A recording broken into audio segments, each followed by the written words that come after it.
And so today was about a curiosity in somatic approaches to healing trauma, or, um, I'm not sure what the needs Yeah. are. But So I think my interest was piqued when Chaya joined our team, and Chaya is trained in SRT. And I kind of noticed how our clientele really gravitated and did very well with that approach. So yes, curiosity is a really good word. Curiosity about somatic and trauma and the intersection of that and how they work together so well. yeah, yeah. Okay, well that gives me a good jumping off point, because that is what we've been noticing now for decades, is that there are some clients that just aren't responding to what we've had traditionally for a lot of decades in our field. And of course, that's so unrewarding, isn't it, for us as practitioners to feel like, oh my goodness, I keep hitting a brick wall. So yeah, it's a frustrating experience. And so those of us who are also clients, because SRT is really the outgrowth of a hopeless trauma baby. So I was that person. I was a foster child. I was, grew up in a very violent home with mentally ill parents, and was removed from my home. And the schools didn't know what to do, and nobody was intervening in a way that made a difference in my life, helped me to feel more functional or to feel sane, because I know that I'm actually a sane person. But when you're going through these experiences, you certainly don't feel that way, especially when you're going to practitioners who really don't know what to do, how to reach that particular injury. And it turns out that those injuries are very brain related, right? Really has a lot to do with how the brain is changed by traumatic experiences. So we can come off as crazy, and we can come off as stupid. We can really come off as extremely problematic to the people around us.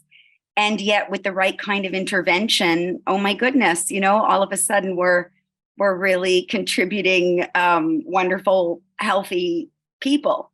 So it became exciting for me to want to help other children and people in my position that were reaching out for help, and yet were being so misunderstood. So that's how the first book of, I think there's 7 or 8 of them now, all in this area of trying to help practitioners and educators to know what those specific injuries to the brain are, so that we can really change how we intervene. So I read Peter Levine's book. He is my teacher. I'm very true to Peter Levine. It's so nice to see people nodding their heads. And so it might have been 30 years ago, I read Waking the Tiger. And for the first time, after doing 14 years of talk therapy that wasn't getting me anywhere, and I do mean as a client, I read Peter's book and I thought, oh my goodness, somebody understands. I'm not crazy. This isn't in my head. There's something very physiological going on that I don't have control over. It happens in milliseconds, these reactions. And it felt so wonderful that he actually even has some beautiful descriptions, even in Waking the Tiger. I mean, he went on later to write some other beautiful stuff, like In an Unspoken Voice. But even that first book, he did such a good job of describing, like, really what we're like as traumatized people, that there is something different about us. And he really understood it and helped me to feel understood. And so that's when I had a session with him. I had the blessing. He's a friend. He came for dinner, everything. It was a very nice experience.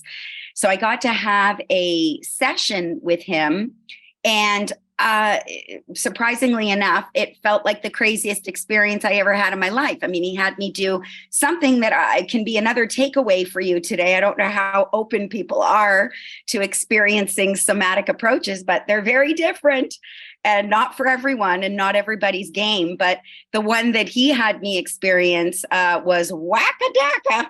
I just thought, what is this stuff? What a waste of money. How can this possibly help me? And of course, I completely changed. I mean, there was just this change that I didn't even recognize for weeks and months. It was other people who kept saying to me, Reggie,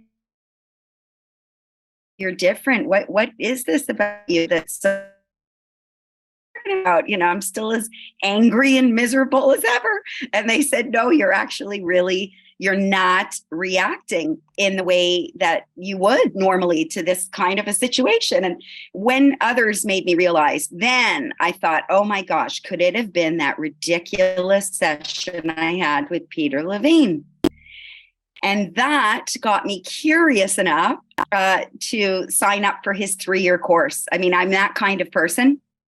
I had to know absolutely everything. I wasn't just going to read his book or just have a session with him or just go to a 90-minute workshop. You know what I mean? All that's wonderful. But I'm the kind of person that, okay, he has a 3-year training. I'm taking it. I need to understand everything about how such a ridiculous session, that I left feeling was a waste of money. How could that have changed my life in a way that 14 years of talk therapy and every other intervention I tried didn't do for me? So I did that.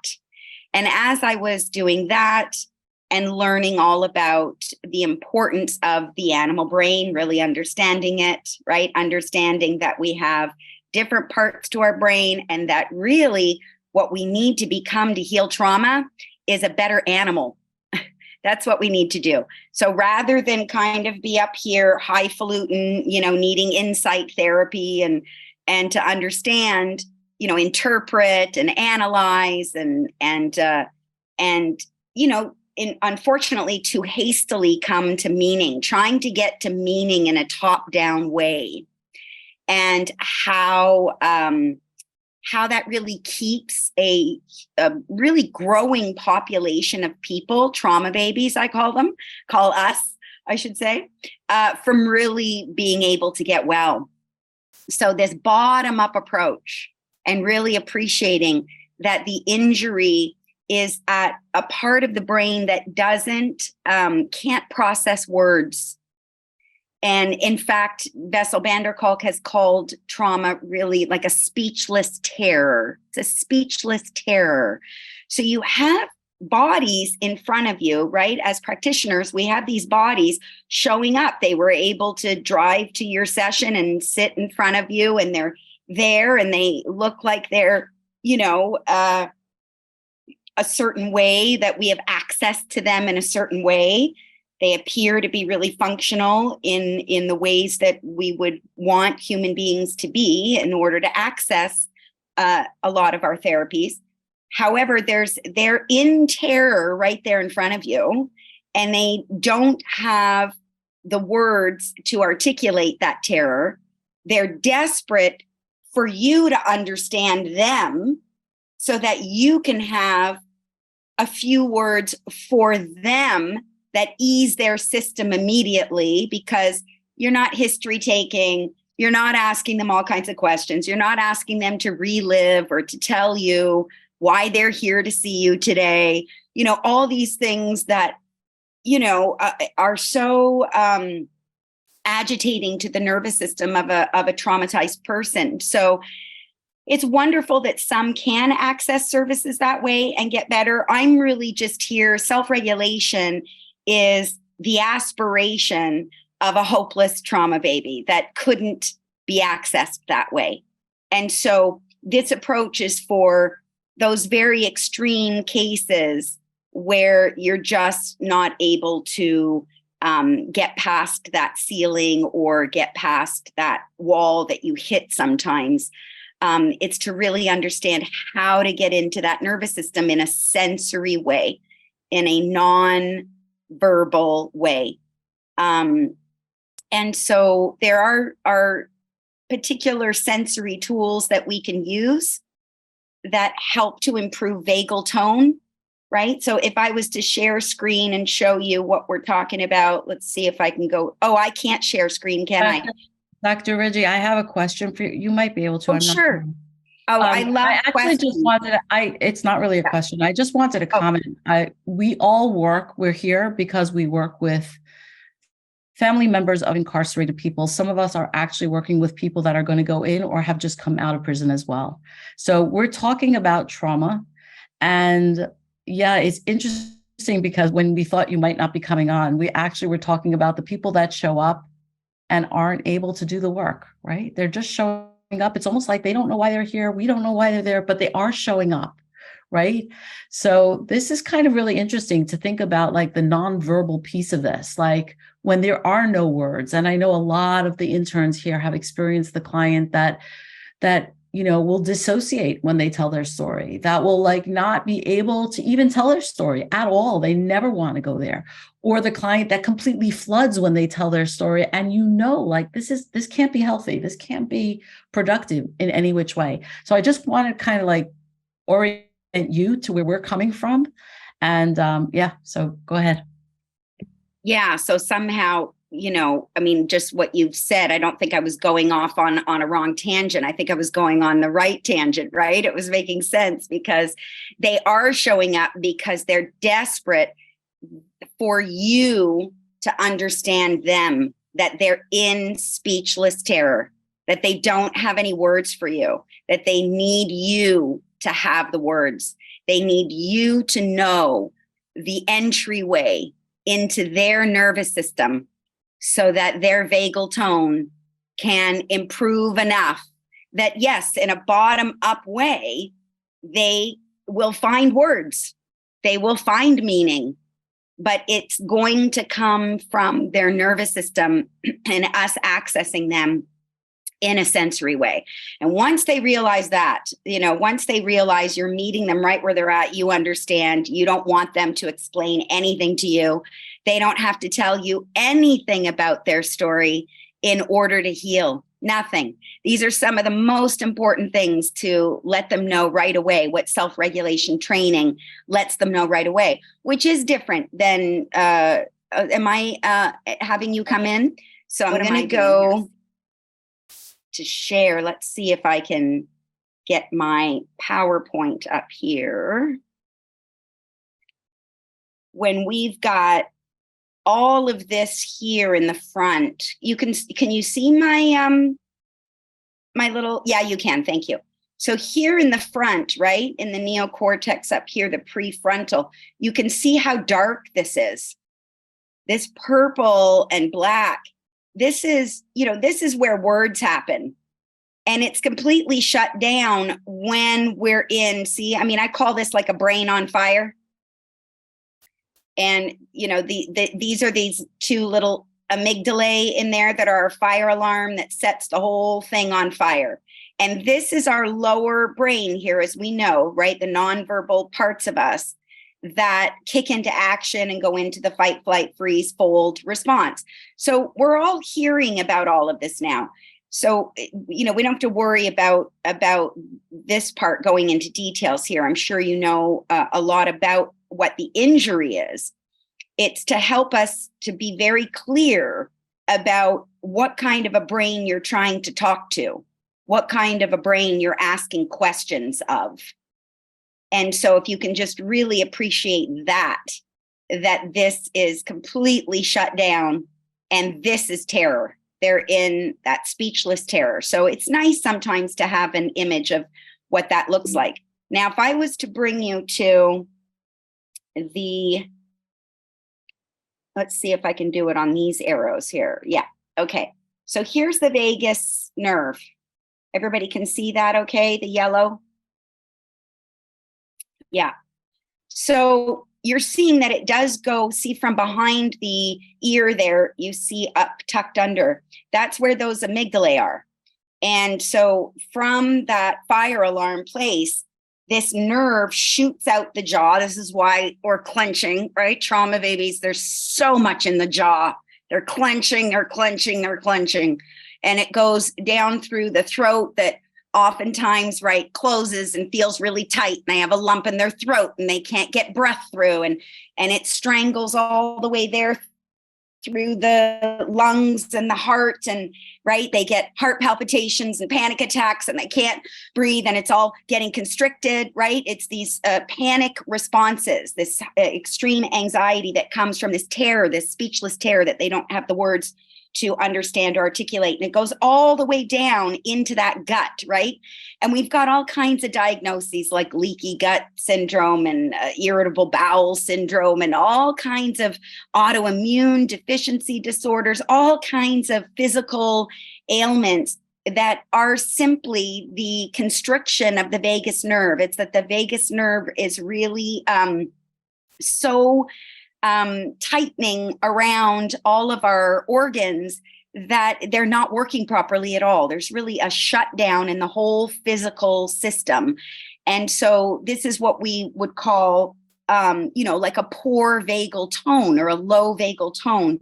And we need to really improve that. And it turns out that you can't use words to get the vagus nerve to expand and relax around all those organs, so that the organs can loosen up again and start functioning in the way they're intended to function.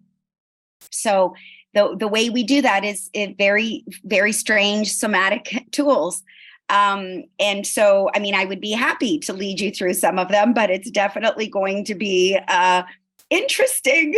So I can certainly right now teach you and model for you something that's very important. It's one of Peter's most important tools. And I could come back. Maybe we don't need the image anymore. So maybe I'll stop share and come back with all of you here. Hi. And I can teach you this tool. Now, he has a wonderful article. Oh, Chaya, if you still have your articles from SRT, it would be wonderful for everybody to have access to Peter's article where he does talk about VU. Yeah, and how and why it's so important. Yeah, good. I'm so glad some of you already know VU. That's fantastic. There are different versions of using it. There's VU. We could do VU today. We could do VUA today, which is really fun. That would be the whole body engaging, right? There's a lot of mobilization.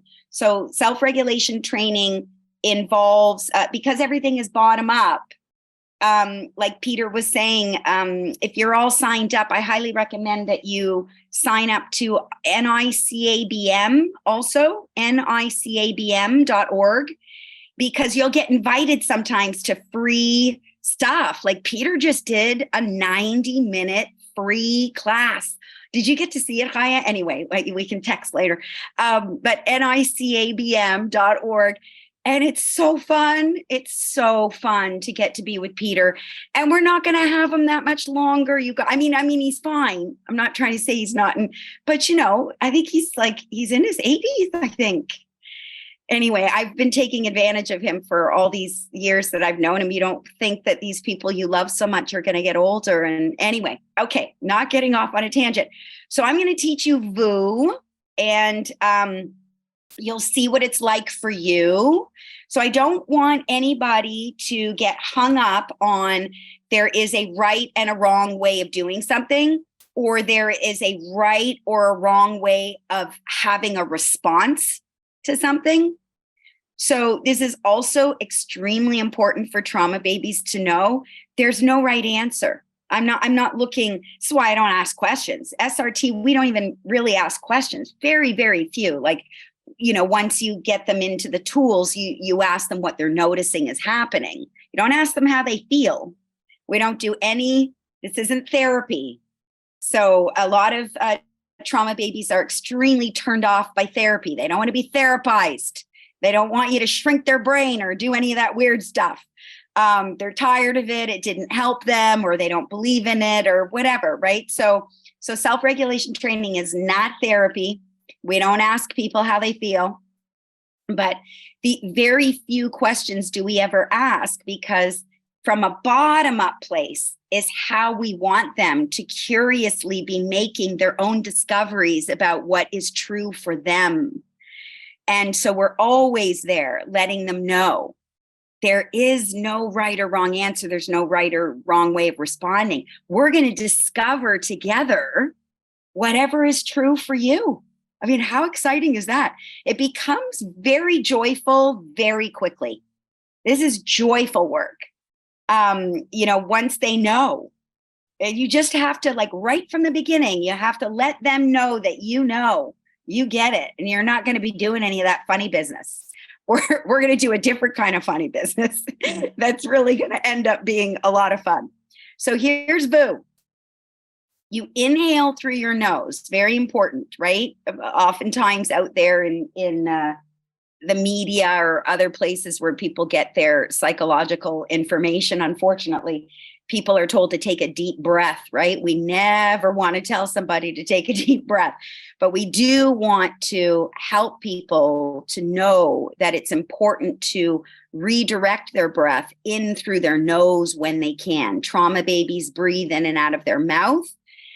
And so we do want to eventually, without them feeling any pressure that change has to happen, we do a lot of psychoeducation and self-regulation training to let our clients know that when we breathe in through the nose, now we're triggering an improved vagal tone. That's how we trigger a parasympathetic response in the nervous system.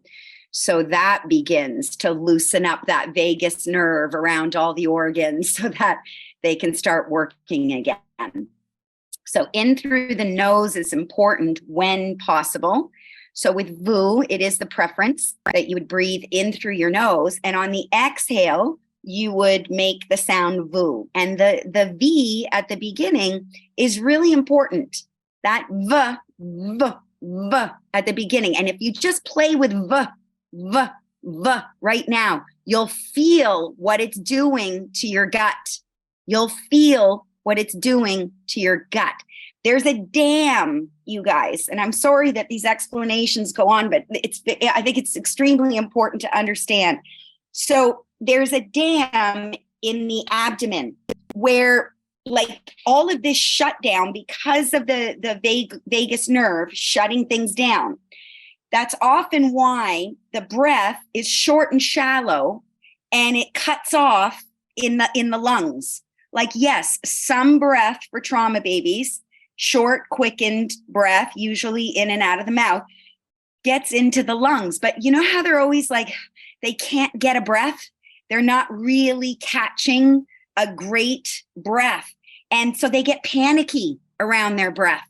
And of course, with mindfulness meditation and all these other interesting things that are in the mainstream, it's all about breath. It certainly was in the beginning. Thank God trauma work has informed mindfulness now, and they're much more careful about focusing so much on breath because this is really triggering for trauma babies.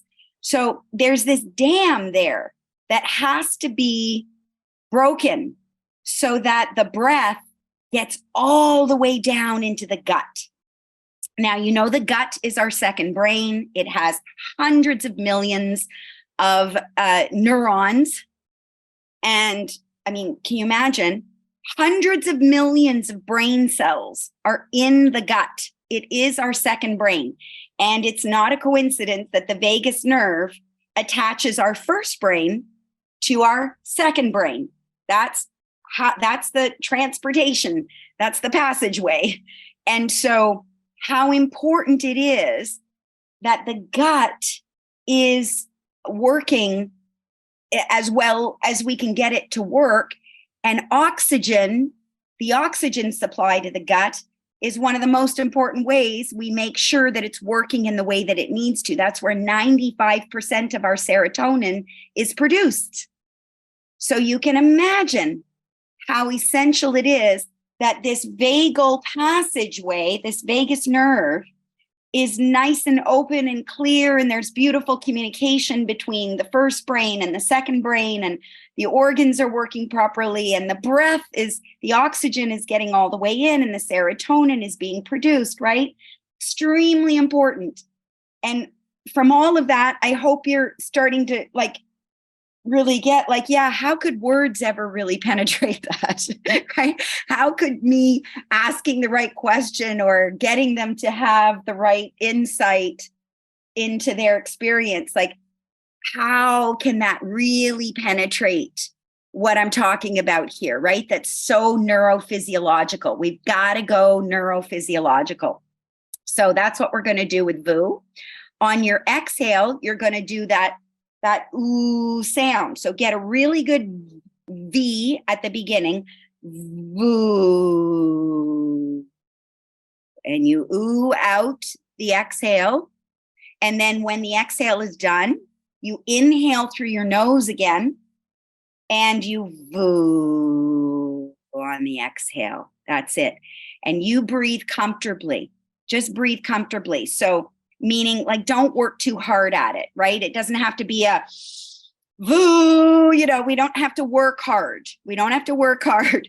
We get to just feel yourself in the chair if you can. I really would like you to have an anchor. Those of you who did read the 60 Seconds Fix, I do highly recommend that you combine, what you're learning with Peter's work with that, because that's a certain set of resources that will begin to improve vagal tone for your clients and of course for you, right? I think that's the most exciting part of Shifty's question for me is that, what are some tools that we can use for us? And that is the best question to ask, isn't it? I mean, I think that it's because we understand the neurophysiological component to this, it's really all of what it is. It's really important to understand that their mirror neurons are absorbing their experience of us. They're absorbing their experience of us. And so the more that we can use tools like VU and VUA, which I'll show you as well, and the tools in the 60 Seconds book, whether it's the container work or finding the anchor or finding support or getting curious about focusing on where the comfort is, not ignoring where the discomfort is, certainly bringing loving attention to where the discomfort is in your body, but being curious about what's that like if we pendulate back and forth between what I'm noticing is uncomfortable, like my tight chest, but I'm also noticing all the support of the chair I'm sitting in. Oh yeah, it is holding me. If I let my chair hold me, it will. And that'll help me to be more present with what's uncomfortable.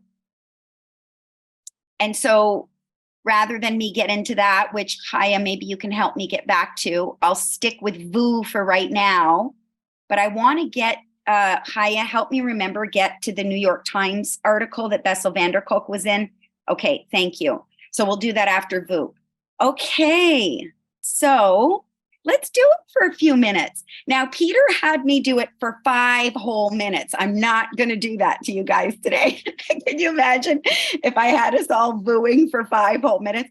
Listen, it changed my life. I'm just saying, I am going to give you a VU challenge that when you're not here in class after today, after our time together, and I guess we're ending at 11. I'm so sorry. I can't even believe that. I thought it was 9:45. Anyway, I would love for you to challenge yourself to a few minutes of VU every day. Whether it's first thing in the morning, you can VU when you're driving. It's very helpful. You can VU when, it's the end of the night for you and you just want to get into your PJs in the bed and you want to VU off your day. I VU in the bathtub when I'm soaking in my Epsom salts. I highly recommend these practices. Okay, so I'm going to breathe in through my nose. I'm going to VU. And whenever you want to join.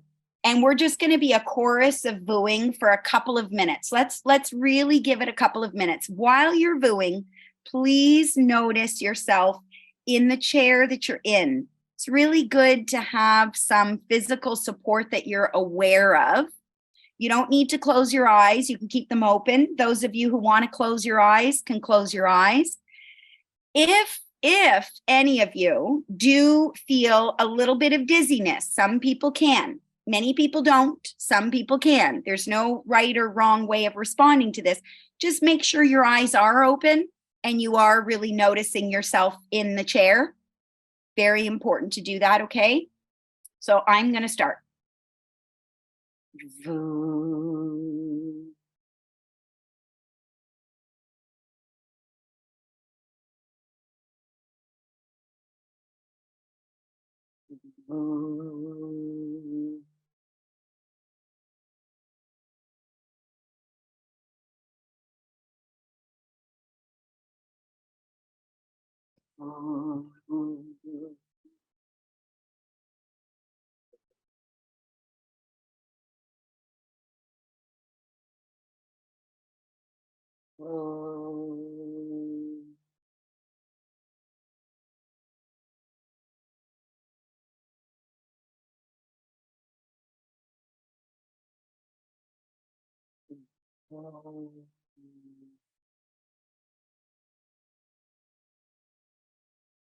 We've already done a minute. Do another 30 seconds for me. Do a few more.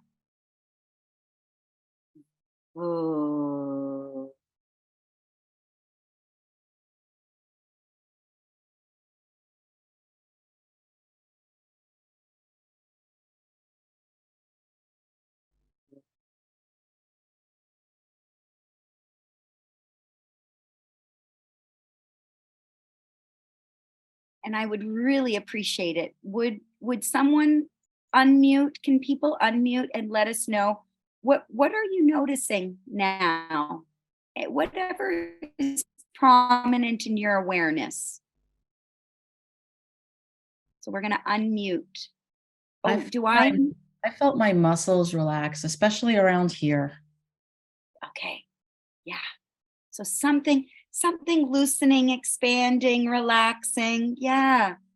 Yeah. So I'm going to invite you to really just be curious about that, like what it would be like to spend a little bit of time noticing that sensory experience. I love that. Those are my favorite words. They're going to say things like, this is strange, this is weird, this is crazy, this is nuts, this is whatever. And you're like, oh, I'm so glad it's the new experience, right? Anything that's strange is the new. And trauma babies are desperate for a new experience of themselves. They're spinning and they're spinning and they're spinning and they don't know how to get out. And they don't believe there ever is going to be anything new. So when you use the word strange, it just, my soul glows. I'm so happy to hear you share that. Thank you. Thank you. Oh yeah. There it is. We're tired, aren't we? And our poor bodies, they're not allowed to tell us that. They're just supposed to go. The alarm goes off and we go and we go and we just have to show everybody that we're going and we're not tired, right? And it's such a shift in life. It's so beautiful, you guys, when your body begins to trust that you want it, right? That observer. Thank you for using that word, right? We have our observer, and our observer starts to let the body know, no, it's okay. You can tell me what's true. You're tired. You're allowed to be tired. And when we're tired, it lets us know, I think I'm going to go a little slower today, or I'm going to need a little bit more support today, or I'm not going to go as hardcore as yesterday. You know, I wake up in the morning when I realize I'm tired. My body lets me know I'm tired. My observer, immediately just says, it's okay, body. We're going to do today tired. We're allowed. We're allowed. And what that does to mend the broken relationship between the mind and the body and the soul, because that's really what the disconnect is for trauma babies. They're disconnected from themselves. They're mad at themselves.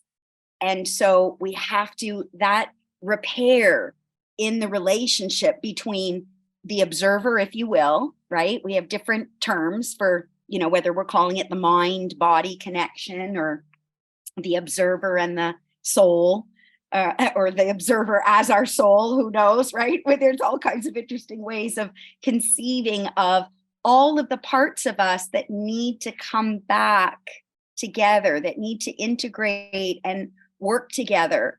And that begins by bringing the first brain connected to the second brain. There's a big disconnect right there.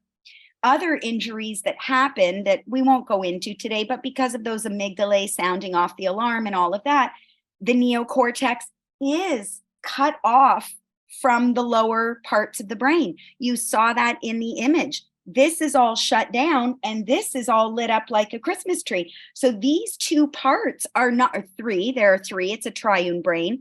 Those three parts are not communicating. They are disconnected one from the other. So there are all kinds of connections from inside of us that have to come back together. And when they do, when it's loving and it isn't right or wrong, and we help them through all of the judgment, and we replace all that judgment with the curious nature that we have, to just understand ourselves better. And then when all those connections happen and we have our relationship with ourselves back, then we can turn outward and connect with others, but not until we have all a trust within ourselves. And so the psychoeducation piece of self-regulation training that you're hearing, a little bit of today, that's a big piece. It's a big piece of what we do for our clients so that they come to understand what the injuries are and why it's so important that they're not asked questions and that they don't have to come up with, answers for you, or that they don't need to relive or retell their story. Okay. So this is one of the ways we improve vagal tone and we bring these connections back. VU not only helps the neocortex and the lower parts to come together, it helps the whole brain integrate with the second brain, and then the person begins to feel more and more whole. So now, I'm remembering to come back. One of the most important things that we do with self-regulation training is we help our clients to be able to tolerate their physical sensations. So a really important quote from the New York Times article that's actually enlarged on the article is Bessel van der Kolk shares is, if we can help our patients to tolerate their own bodily sensations, they will heal the trauma themselves. That's really all we're there to do. That's what VU is about, and VU-AH and 60 seconds and all of what you would learn in self-regulation training, including the psychoeducation pieces. All of it comes together with really that one aim, because the body is perfectly designed to heal itself, right? We cut our finger, we leave it alone, we look back at it in a couple of weeks, there's no cut on our finger.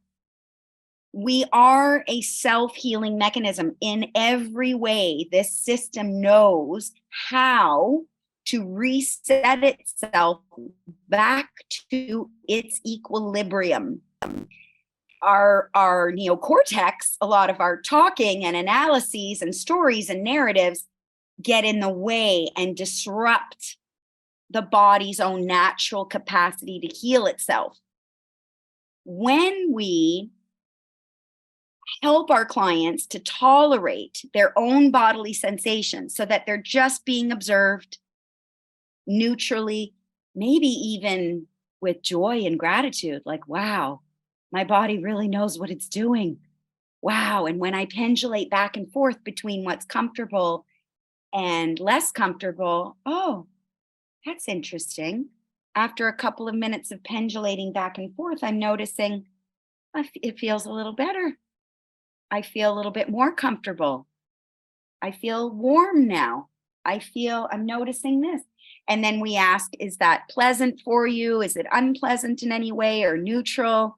No, it's actually, I think it's on the pleasant side. Yeah, my chest is less tight now. Oh, isn't that interesting? What goes up will come down. Sensations are temporary. They're moving through you. They just move through. And we can be that observer that just allows that to move through. And as it does, the more we do this, now there's a lot of uncoupling that has to happen, because people will come in with their story and their narrative and their belief, and they'll want to analyze it and go down a rabbit hole of a lot of words that will then bring them out of their sensory experience, which is okay. Sometimes they're doing that as a healthy defense mechanism. They're trying to titrate the work, right? They can only touch into these things in tiny little amounts. You have to really have them very well resourced. A lot of resources, right? That's where the 60 Seconds book comes in. And of course, once they have all of those resources that they can draw upon in the session, then you can dip a little bit more into what they might be noticing that's happening inside that's on the not so comfortable side. And then we help them access a resource, and then they'll pendulate back and forth between what's more and what's less comfortable. And then usually with that, and there's all kinds of interesting ways to pendulate, listen, Chaya took a year-long class. I took 3 years with Peter, so we're not going to be able to, but there are some just really beautiful, it's quiet, respectful, gentle work that teaches them about themselves, connects them back to themselves, and gives them really concrete tools that allow them to tolerate whatever shows up, learning to uncouple out of the sensory experience any story, any interpretation, any belief, anything that could get in the way of those sensations just moving through. If we allow them, if we stay out of the way, they're just going to move through. And then you're going to come to realize, oh, they move through. They don't get stuck. They're not forever. I'm not trapped. I'm going to be okay. It's going to be okay. It's going to be okay. And it's really glorious. It's really fun.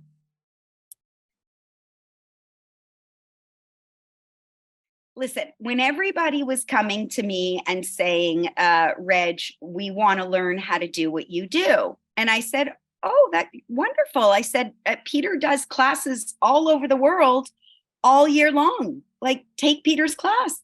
So in the beginning, many years ago, they bought that, and because I didn't know I was selling them a bag of goods, I had no idea. I believe in Peter's 3-year training. I believe in his work. I believe that I'm very true to him. He's everything for me. And so when I was sending everybody to this 3-year class, I thought they were going to learn how to do what I was doing. I thought that's what I was doing. And so it was actually a few rabbis, like really pushy rabbis. You got to love the pushy rabbis because they get you to do what you're not going to do without them, So they had me on the horn over and over again and saying, Reg, no, people are going to Peter's training and it's great.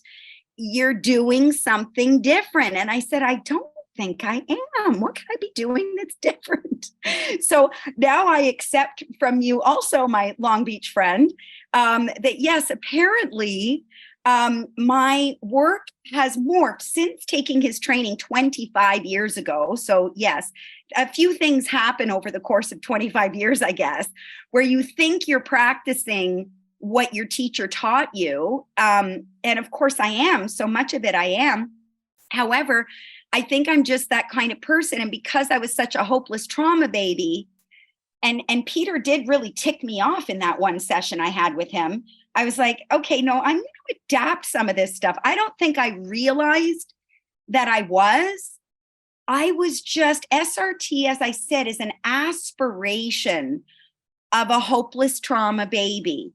And so I've been tweaking all these years to make it more of what would have really helped me in those early years of working with people, where it was still even very difficult for me to access somatic experiencing. I mean, there were just a lot of, that was a lot of ego in the room. That was a lot of, you're there with some of these people and it's like, oh my gosh. For me, what the SRT training is really about is we as practitioners are going to heal. And no matter how much healing we've done or think we've done, there are beautiful recesses to our nervous system that are going to benefit from more and more and more of this beautiful somatic work for us. So that when we're with people, what I'm learning is that SRT, there's something about the joyfulness of it. It's joyful, it's playful, it's the practitioners exude so much faith and trust in the work, not because they're a practitioner that studied it, because they're a client that benefited. It's like, oh my gosh, this is so yummy. I can't wait to give this over and to give it over in such joy. So how I'm answering your question is Peter did instigate. He wanted to know what brought me there and what my trauma was. And I was like, I was so angry that he was asking me what brought me there and what my trauma was. I was like, I thought this was nonverbal stuff. Like, I read your book. You understand that this is speechless terror. Like, I was so angry. And there is this part like that. And I found it with a lot of somatic experiencing practitioners that we're just having to get a big dramatic thing to happen. And it's completely unnecessary. It is completely unnecessary. There is still a mentality out there in the consciousness that I don't ascribe to. And in all of my decades of meditation with my meditation teacher, we're always trying to shift the consciousness of the planet out of this. But it's that thing of, pain is gain. Pain is gain. And it's got to hurt. And it simply isn't true. And so the SRT is a mechanism that shows us that it doesn't have to be that way, that it can really be a very gentle, respectful, often pretty quiet, but certainly there are plenty of words. It's just, sparingly and in the right place and in the right way. I would say for us as practitioners, yes, we do want to really be using our presence to absorb and know. There's a knowing that we have as practitioners, what is needed in what measure, right? Tact, timing, dosage was one of my supervisors' beautiful supervisions of me. Tact, timing, and dosage. Okay, sorry. So we're going to keep going. And I'm sorry if I didn't answer it even more clearly than that, Ezzy. Thank you for that question. I think there is a difference, a clear difference between what Peter does and what I do, but a lot of beautiful overlap that I'm so grateful for because I do consider him my teacher. Yeah.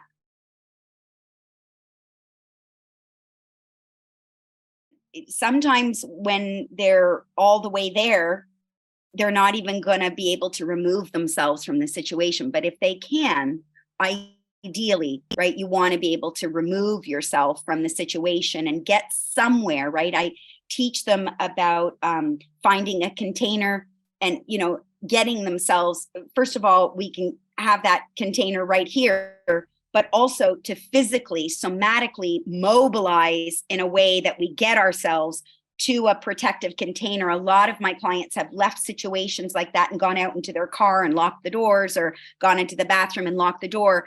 If you have access to, water or ice, right? It's always good to get something really cold, go and get something cold, or in the winter time, because I grew up in Montreal, so I know what New York, well, actually Montreal winters are way worse than New York winters.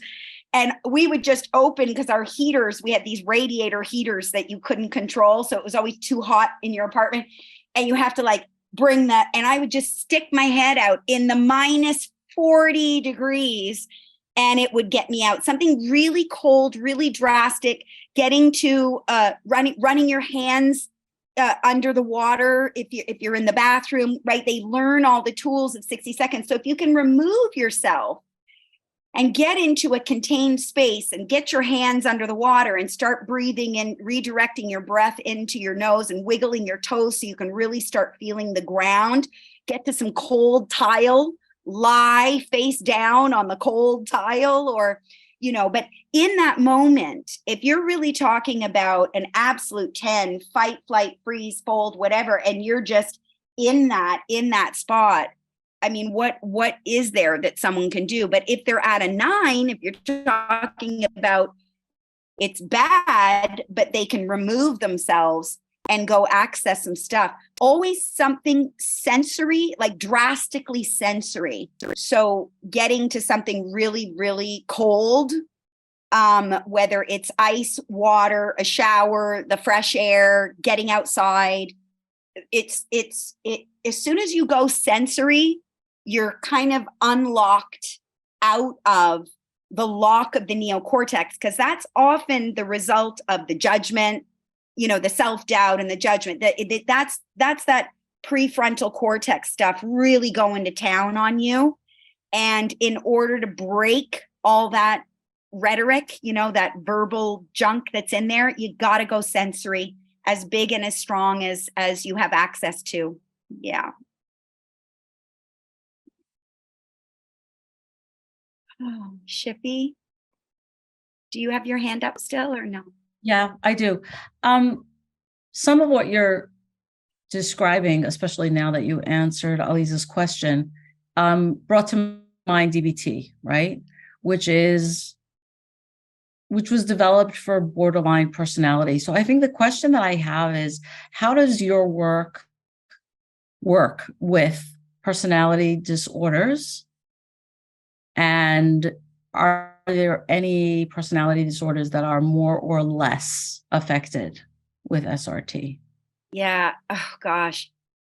It's so fun. It's such a great question, because the fun piece for me, another fun piece for me, is how naturally the attachment injuries, those early attachment injuries, are healed through a process of a practitioner that really gets that they're in speechless terror, right? So when we remove all of the asking them questions and needing them to explain it to us and everything we talked about at the beginning, all of that stuff, and they experience someone that is so buoyantly, Haya can tell you how it feels like when you do the work as a client, how you get to feel bringing it to other people. And that's contagious. They see that. They feel something so healthy in you, and that you really, really get them, and that the work is so playful, right? What repairs attachment injury better than to give that corrective experience, right? This is all, I guess that's what it is. SRT sessions are corrective experiences, every single one. It's a corrective experience that the person is having, where all of that early play stuff, right? Because their parents were like shushing them out to the cornfields or whatever, all those early attachment injuries. And now somebody's here like playing with them. It's play, it's joy, it's curiosity, it's movement. That's what I wanted to say when I got off on my other tangent about NICABM. When Peter gave that class, I didn't know this. He shared in that class recently that over 50% of the time that he's in session with people, he's on his feet. He's on his feet. So I knew that was true about me. I didn't know that was true about him. I had never seen him give a demo where he was up on his feet. And so to know that his work is also being informed by the consciousness that's expanding and growing. So we're up on our feet, we're mobilized, we're doing all kinds of interesting things.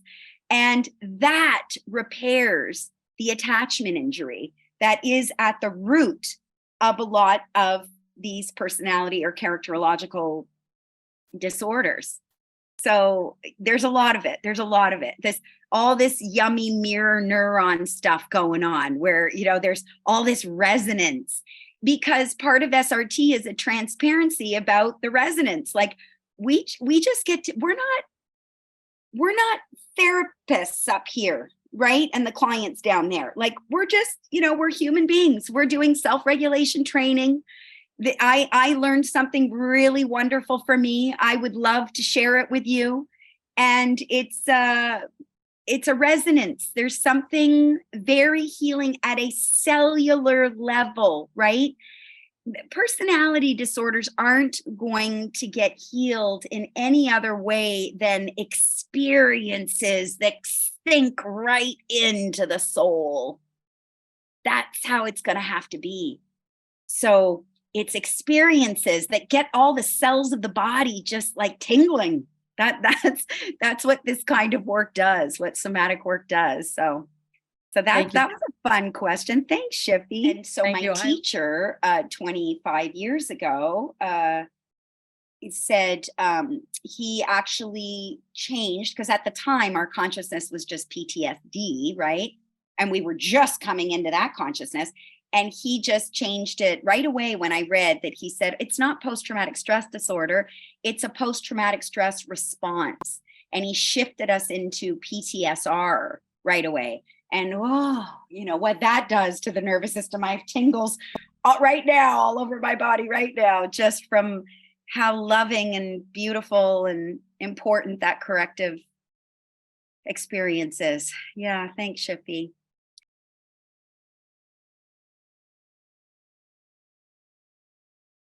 Well, I think that's what I love so much about SRT, is that in the expansion of it, because it continues to expand over the years of its being in class and having so many incredible people come and share, and what it's all becoming is this beautiful integration that, as the nervous system is ready for more of that integration, then there's more of that integration of other modalities and approaches. So it isn't like SRT, right? I mean, all my degrees are from McGill. I did psychology there. I was trained. I did all my internships and all my, became licensed as a psychologist. Like all of that happened before I ever went somatic.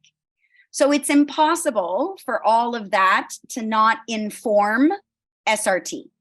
So it is an integrated approach. It's that we take our cues from the nervous system of the client, so that as we start somatically, because you see the brain, right? You saw the picture of the brain of what we're working with when somebody shows up. So I'm not with words in the beginning. It's going to be very bottom up for as long as it needs to be, as I meet the needs and take my cues from that nervous system in front of me, that human being. And then as vagal tone improves, and as the neocortex and the lower parts of the brain start to integrate, and they have access to clear communication through their whole brain again, or maybe for the first time ever in their lives, and we reconnect back the first brain and the second brain, as all of their integration of self happens over time in this really gentle, quiet, it's not like there are no words. I mean, we certainly are in that way, but again, sparingly and for the purpose of somatic integration. Like we really want them to become whole again. And as they do, we move into all kinds of whatever is needed. So of course there is conversation. And of course, see the model, Peter's model of SciBAM, yes, we have sensations is the S, images is the I, B is the behaviors, the mobilization. A is the affect and the emotion. And when all of those things are part of the session, you end up with the M, which is meaning. So once these things become integrated, then we have access to the whole human being being able to process. So whether we bring in CBT or anything else that we find useful, now we have a nervous system that has good vagal tone that can really respond and receive. Whereas the disintegrated self, before you do all that somatic work to get that integration of what's the neurophysiology, we got to have that neurophysiology integrated. Then, yes, all kinds of other wonderful things can be very helpful. While I did somatic experiencing for my own healing, I also did cranial sacral work. And that was extremely helpful to me. The combination of somatic experiencing and cranial sacral work, that worked hand in hand beautifully. So that's something else. And meditation is extremely important. Now trauma babies can't do that until their neurophysiology is better integrated, but that's another beautiful thing to add, when and where possible. But I do believe it takes lots of things combined.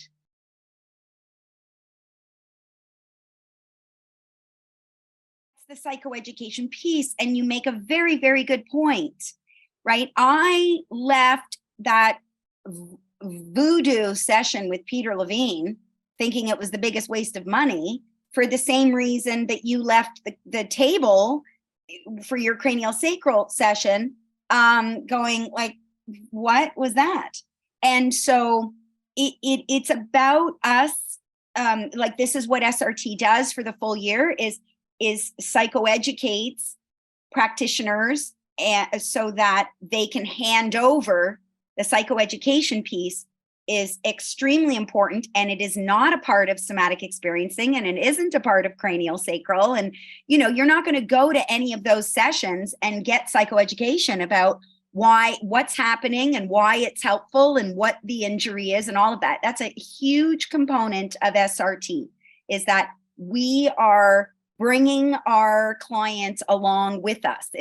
We're just in something together here, where I've learned some things. I'm going to teach you everything I know, and it's going to be fun. That's the part that addresses it. Ezzy. Thank you. Listen, unfortunately or fortunately, I only have the worst of the cases that ever come my way. So I mean, maybe Haya has a better way of answering you. I know that, by the time people find me, they're hopeless. They've tried absolutely everything else, and they hear about this weird voodoo stuff and the crazy lady that does it. I mean, that's what people hear. And so they come and they go, okay, we know you're a little crazy and you're going to do some weird stuff, but I've tried everything else. So I only have the worst cases, so it's not something that I can even answer on. I mean, not that many normal people come my way. I think that there is something about that, about the desperation. I think that is interesting. It's I guess I'm just being in the curiosity about your question, because I don't know, because I only work with really desperate people. And is there something about that makes the difference when people have tried absolutely everything else? I think there's something about that makes them open to doing some really different stuff. I can say, and some of these are at my YouTube channel. Like a lot of the people that are interviewed at my YouTube channel are just, regular. They weren't my normal trauma referral source. So they were, people in schools, people in Long Beach. I remember one surfer girl in her 40s at the time who was having panic attacks going over a bridge. And we worked with her. It only took one session of psychoeducation and a little bit of somatic tools, and she never had a panic attack again. Maybe that's it. Maybe it's that if they're really healthy like that, but just have like something that's glitching them, they just don't need as many sessions. So I don't see them as long, and off they go and they're fine.